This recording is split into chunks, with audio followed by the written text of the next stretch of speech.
Hello dear students, today we are going to start the new chapter that is life processes in living organism. But before starting with this chapter, आपल्याला आधी बघायला लागेल की what our life processes. Life processes कशाला म्हणायचं. बघा students, आपल्या बॉडीमध्ये कंटिन्युअसली काही प्रोसेसेस घडत असतात. आता अशा प्रोसेसेस इमॅजिन करा की ज्या झाल्या नाहीत तर तुमचं सर्वायवल हे पॉसिबल नाही. आपल्या बॉडीमध्ये होणाऱ्या अशा काय काय प्रोसेसेस आहेत की ज्या तुमच्या सर्वायवलसाठी नेसेसरी आहेत. जसं की डायजेशन असेल, रेस्पिरेशन असेल, ट्रान्सपोर्टेशन असेल. डायजेशन, फूड डायजेशनची प्रोसेस नाही झाली तर आपण जगू नाही शकणार. रेस्पिरेशन, ऑक्सिजन CO2चा इंटेक आणि एक्सहेलेशन जर नाही झालं, त्यानंतर त्याचं ऑक्सिडेशन सेलमध्ये नाही झालं, ही प्रोसेस नाही झाली तर आपण सर्वाईव्ह नाही करू शकणार. बरोबर. ब्रीदिंग ज्याला आपण म्हणूयात किंवा रेस्पिरेशन, ह्या दोन प्रोसेसेस झाल्या.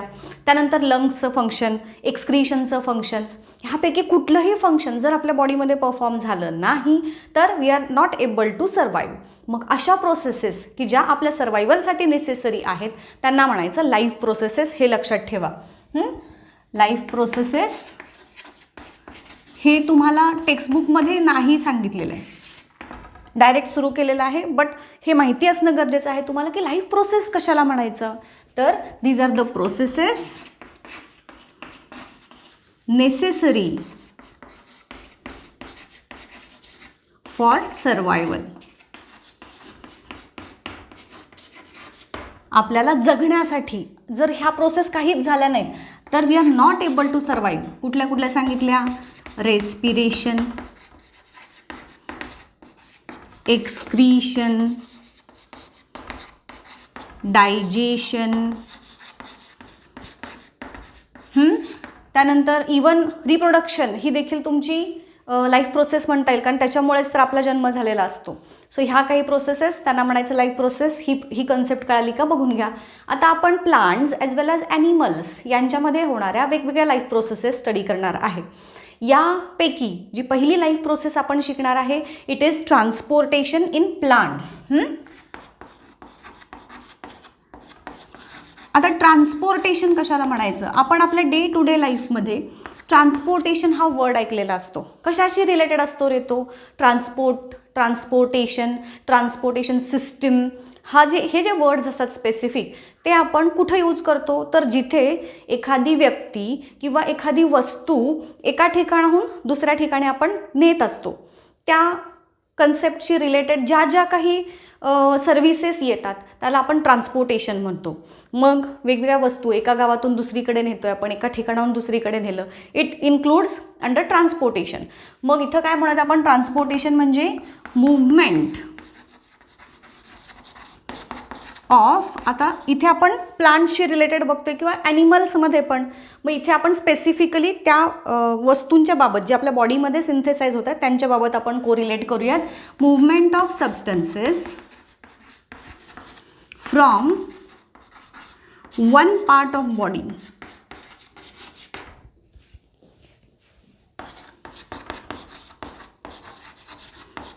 To the other part. एका भागाकडून दुसऱ्या भागाकडे. मग तिथे एका भागाकडून म्हणजे कुठे? की जिथे ते आयदर सिंथेसाइज झालेले असतील किंवा म्हणजे प्रोड्यूस झालेले असतील. जसं की लीव्समध्ये फूड प्रोड्यूस होतं प्लांट्समध्ये, ते सगळ्या प्लांट्सला प्रोव्हाइड केलं जातं. सो ह्या सगळ्या प्रोसेसेस येतात अंडर ट्रान्सपोर्टेशन. आलं लक्षात? मग आता हे ट्रान्सपोर्टेशन प्लांट्समध्ये करण्यासाठी आपल्या बॉडीमध्ये जशी सिस्टीम आहे ज्याला आपण सर्क्युलेटरी सिस्टीम म्हणतो, ज्याच्यामध्ये आर्टरीज, व्हेन्स आपण पुढे बघायचं आहेच, तसं प्लांट्समध्ये स्पेसिफिक अशी सिस्टीम आहे. त्याच्यापैकी जशी आपले पाईपलाईन्स असतात, मोठ्या मोठ्या पाईपलाईन कशा असतात, त्या पाईप्स एकमेकांवरती अरेंज केल्यानंतर जशी एक कंटिन्युअस पाईपलाईन्स तयार होते. तुम्ही बघितलं असेल ड्रेनेजची पाईप किंवा पाण्याची पाईप जशा एकमेकांची जोडून मोठी पाईपलाईन आपण टाकतो. मग तसं सेम प्लांट्समध्ये देखील दोन प्रकारच्या पाईपलाईन्स असतात असं आपण म्हणूयात. त्या पाईपलाईन्सपैकी एक असते झायलेम आणि दुसरं असतं फ्लोएम. ओके. आता झायलेम कशाला म्हणायचं आणि फ्लोएम कशाला म्हणायचं? नीट लक्ष देऊ, नाही का इथं कन्फ्यूज होतं बरेचदा मुलांचं.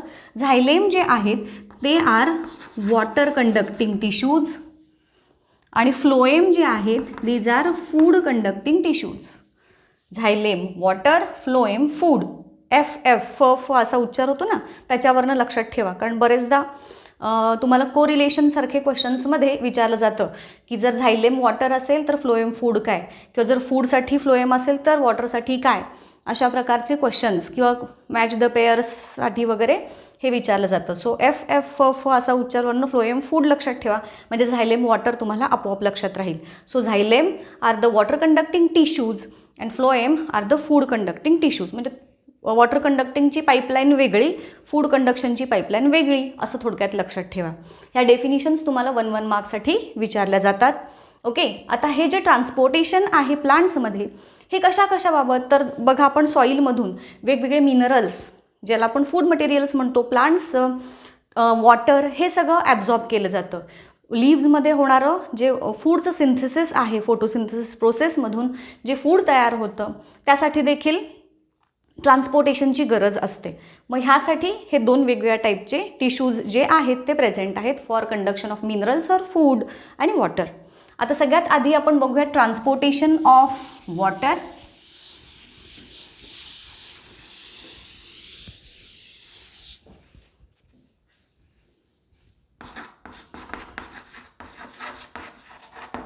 ओके, आता वॉटरचं ट्रान्सपोर्टेशन प्लांट्समध्ये 2 वेजनं होतं.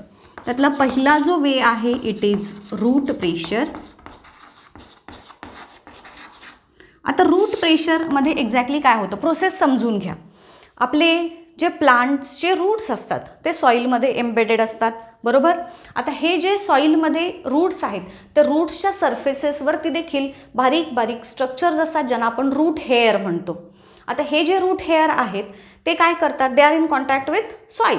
जेव्हा आपण झाडांना पाणी घालतो ते पाणी ड्यू टू कॉन्सन्ट्रेशन डिफरन्स, म्हणजे सॉईलमध्ये पाण्याचं प्रमाण जेव्हा जास्त असणार आणि रूटमध्ये वॉटरचं अमाऊंट जे आहे ते कमी असणार, मग इथे ज्या भागामध्ये वॉटरचं कॉन्सन्ट्रेशन जास्त आहे त्या भागाकडून कमी कॉन्सन्ट्रेशन असणाऱ्या भागाकडे वॉटरची मूव्हमेंट होणार.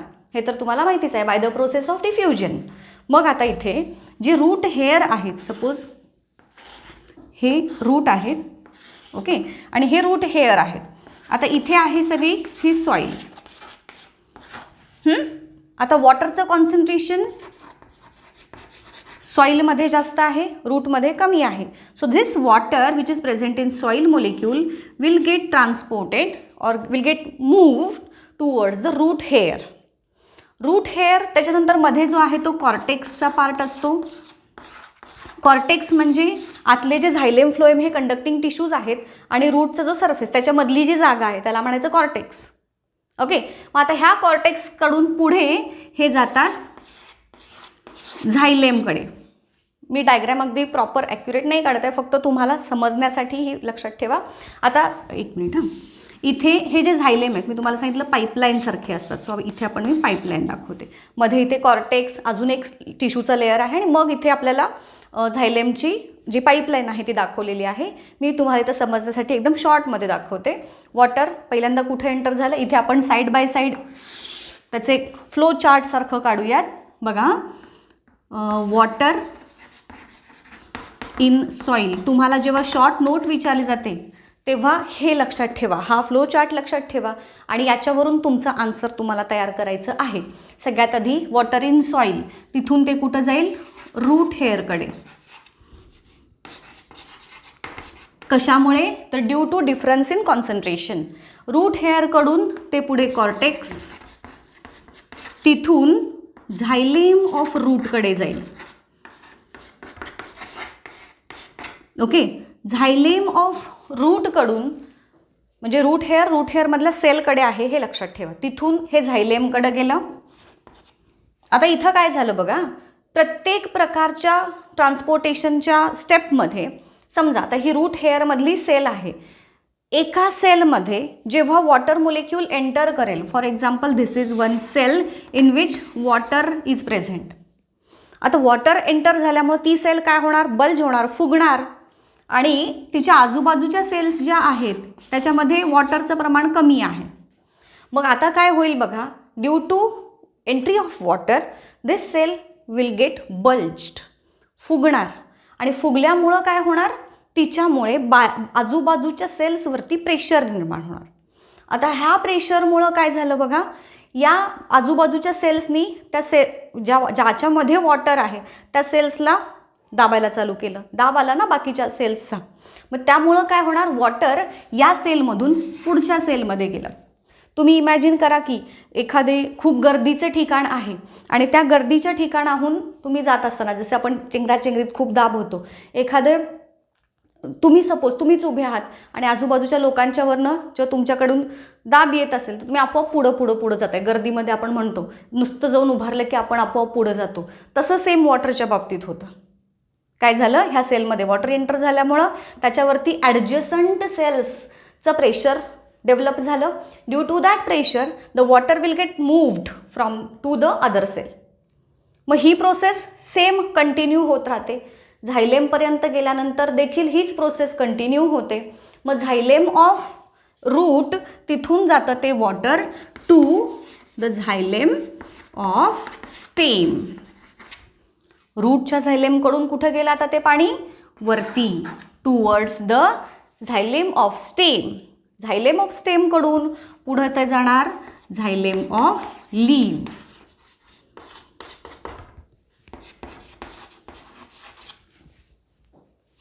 आणि मग अशा पद्धतीनं खालून वरती वॉटरचा एक कॉलम, वॉटरचं एक चॅनल तयार होतं आणि त्याच्या थ्रू हे वॉटर जे सॉईलमध्ये आपण प्रेझेंट असतं, झाडांना पाणी जे घालतो आपण, तिथून हा अशा पद्धतीनं उलटा कॉलम तयार होतो अप टू लीव्ज. आणि मग ह्या प्रोसेस थ्रू वॉटर एंटर होणार, लीव्हपर्यंत जाणार. पण आता ह्याच्यामध्ये एक छोटासा लिमिटेशन आहे, ड्रॉबॅक म्हणता येणार आपण म्हणूयात लिमिटेशन. आणि हे लिमिटेशन काय आहे, तर हा जो अगेन्स्ट ग्रॅव्हिटी जातो आहे ना हा वॉटर कॉलम, ग्रॅव्हिटीची डायरेक्शन कुठे असते, towards the centre of earth. But ही जी मूवमेंट ऑफ वॉटर आहे इट इज अगेन्स्ट ग्रॅव्हिटी, ग्रॅव्हिटीच्या उलट जात आहे. आणि त्यामुळं हा जो वॉटर कॉलम फॉर्म होतोय तो खूप उंचापर्यंत जाऊ नाही शकत. इमॅजिन करा आपल्यामध्ये असणारी जी एक पाईपलाईन असेल, पाण्याची पाईपलाईन, आपण खालून वरती जेव्हा पाणी नेत असतो तेव्हा जितकं जास्त फोर्स अप्लाय करू आपण, मोटर लावावी लागते. नुसतंच खालून वरती पाणी हे जाणार नाही का, कारण आपण अगेन्स्ट ग्रॅव्हिटी जात असतो. तेच वरून खाली मात्र कंपॅरेटिव्हली इझी येतं, कारण टुवर्ड्स ग्रॅव्हिटी ते वॉटर येणार असतं. मग same happens here also. Water जे आहे ते अगेन्स्ट ग्रॅव्हिटी जात असल्यामुळं खूप उंचापर्यंत जाऊ नाही शकणार. आणि त्याचमुळं काय होणार, ही जी रूट प्रेशरची प्रोसेस आहे ती प्रोसेस टॉल प्लांटमध्ये तितकीशी इफेक्टिव्हली वर्क करत नाही. मग कुठं वर्क करते, तर हर्ब्स आणि श्रब्स, कमी उंचीची जी झाडं आहेत त्यांच्यामध्ये हे रूट प्रेशर हे जास्त इफेक्टिव्हली वर्क करतं. कारण तुम्हाला त्याचं सांगितलं की अगेन्स्ट ग्रॅव्हिटी जायचं आहे. सो इथं आपण लिहूयात इफेक्टिव्ह फॉर शॉर्ट हायटेड प्लांट्स, जसं की हर्ब्स आणि श्रब्स असतील. तसंच नाईटच्या टाईमला, रात्रीच्या वेळेस सुद्धा जे झाडात सॉईलमधून वॉटर जे आहे त्याची मूवमेंट ही रूट प्रेशर थ्रू होत असते. फ्रॉम रूट टू लीव्ज उलटा कॉलम तयार होतो लाईक धिस. ही प्रोसेस कळाली का बघा, transportation of water through root pressure. ह्याची काही डायग्रॅम तुम्हाला विचारली जात नाही, बट येस तुम्हाला ह्याच्यावरती शॉर्ट नोट विचारली जाते.